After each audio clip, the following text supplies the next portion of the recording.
దర్శకుడు రామ్ గోపాల్ వర్మకు కేసులు భయం పట్టుకుందన్నారు తెలుగు యువత రాష్ట్ర ప్రధాన కార్యదర్శి వంశీ. ఓ సినిమా టైటిల్ విషయంలో హైకోర్టు తీర్పును కూడా ఆర్జీవీ ఉల్లంఘించారని ఆయన ఆరోపించారు.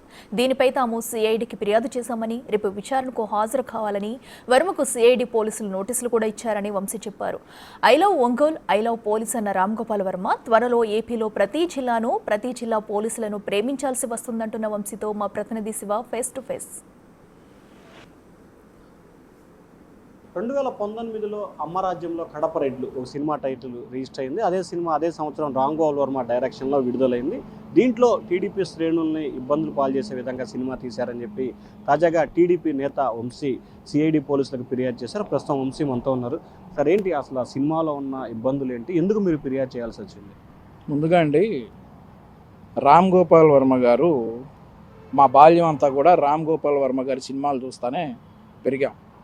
శివ, సత్య, అనగనగా ఒకరోజు, రంగీలా, గులాబీ ఇట్లాంటి ఎన్నో రామ్ గోపాల్ వర్మ గారి సినిమాలు చూస్తా పెరిగి ఈరోజు చాలా బాధగా ఉంది. ఈరోజు రామ్ గోపాల్ వర్మ గారి మీద ఫిర్యాదు చేయటం అంటే చాలా బాధగా ఉంది.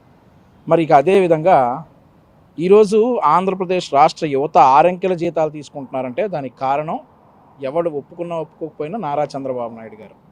అట్లాంటి నారా చంద్రబాబు నాయుడు గారిని కించపరుస్తా 2019లో కమ్మరాజ్యంలో కడప రెడ్లు అనేటటువంటి ఒక సినిమా ఇదే రామ్ గోపాల్ వర్మ డైరెక్ట్ చేశాడు. చేసిన తర్వాత హైకోర్టులో దాన్ని తెలంగాణ హైకోర్టు ఆ పేరును మార్చేసి పెట్టమనంటే అమ్మరాజ్యంలో కడప బిడ్డలు అని చెప్పి పెట్టి మా నాయకులను ఉద్దేశించి ఎన్నో కించపరిచే సన్నివేశాలు ఆ సినిమాలో తీశాడు. సరే, ఆ తర్వాత రీసెంట్గా నేను మొన్న నవంబర్లో అతని యూట్యూబ్ చూస్తే హైకోర్టు పేరు మార్చమన్నప్పటికీ కూడా యూట్యూబ్లో పేరు మార్చకుండా కమ్మరాజ్యంలో కడప రెడ్లు అనేటటువంటి టైటిల్ తోటి 2 కులాల మధ్య గొడవలు పెట్టే విధంగా ఈ రామ్ గోపాల్ వర్మ ప్రవర్తించాడు. అయితే ఇంకో అభ్యంతరకర విషయం ఏంటంటే కమ్మరాజ్యంలో అన్నప్పుడేమో చంద్రబాబు నాయుడు గారి ఫోటోలు వాడాడు, కడప రెడ్లు అన్నప్పుడేమో జగన్మోహన్ రెడ్డి గారి ఫోటోలు వాడాడు. ఆ తర్వాత పోలీస్ అధికారులు అనే రైమింగ్ ఆ పాటలో వస్తున్నప్పుడేమో రవిశంకర్ అయ్యన్నార్ గారి ఫోటోలు వాడారు, సిఐడి చీఫ్ గారివి. సో అది చాలా అభ్యంతరకరం, నాకు బాధేసింది, నేను కంప్లైంట్ ఇచ్చాను. సార్, అంటే రేపు విచారణకు రమ్మని చెప్పి ఆయనకు నోటీసులు ఇచ్చినట్టున్నారు. రేపు ఆయన విచారణకు వచ్చే అవకాశం ఉందా లేదా? ఇప్పటికే మీరు సిఐడికి ఎటువంటి వాంగ్మూలం ఏమైనా ఇవ్వడం జరిగిందా? నేను సిఐడికి నా దగ్గర ఉన్న సాక్ష్యాధారాలన్నీ కూడా నేను సబ్మిట్ చేశానండి. వాళ్ళు నన్ను 2-3 సార్లు ఎంక్వైరీ చేసుకున్నారు, నా వాంగ్మూలం తీసుకున్నారు, అదేవిధంగా సాక్షుల వాంగ్మూలం కూడా తీసుకున్నారు. అయితే నా వ్యక్తిగతంగా నేనేమనుకుంటున్నానంటే రామ్ గోపాల్ వర్మ రేపు విచారణకు రాడనే నేను అనుకుంటా ఉన్నా. భయపడతాడు అంటే షార్ట్ స్పాన్ కదా, ఇప్పటివరకు ఆ కేసు ఉన్న సంగతి తెలియదు. మొన్ననే ఒంగోలు వచ్చినప్పుడే ఈ కేసు నీ మీద ఒకటి ఉందని తెలిసింది. ఇప్పుడు ఆ కేసు స్టడీ చేసి ఉంటారు.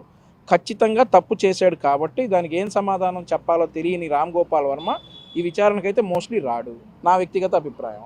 మరి ఏదైనా చట్టాల మీద, న్యాయాల మీద, వీటి మీద నమ్మకం ఉండి అతనికి గౌరవం ఉంటే అతను రాడనే నేను అనుకుంటా ఉన్నాను. అంటే గత 5 ఏళ్ళు వదిలేసి ఇప్పుడు కూటమి ప్రభుత్వం అధికారంలో వరుసన కేసులు పెట్టి ఇబ్బందులు పాలు చేస్తున్నారు అనేది అతను చెప్తున్న ప్రధానమైన ఆరోపణ. దీన్ని ఎట్లా తీసుకుంటారు? సార్, మీకు తెలుసా గత 5 ఏళ్లలో మేము ఎన్ని కంప్లైంట్లు సిఐడి చీఫ్ సునీల్ ఉన్నప్పుడు, సిఐడి చీఫ్ సంజయ్ ఉన్నప్పుడు ఎన్ని కంప్లైంట్లు ఇచ్చామో తెలుసా సార్? ఎక్నాలజ్మెంట్లు ఉన్నాయి మా దగ్గర. మీకు రేపు మా ఆఫీస్ అవర్స్లో వస్తే నేను పెట్టిన కంప్లైంట్లు ఎక్నాలజ్మెంట్లు చూపిస్తా. ఒక్కటన్నా ఫైల్ చేశారా? ఒక్కటి కూడా ఫైల్ చేయలే.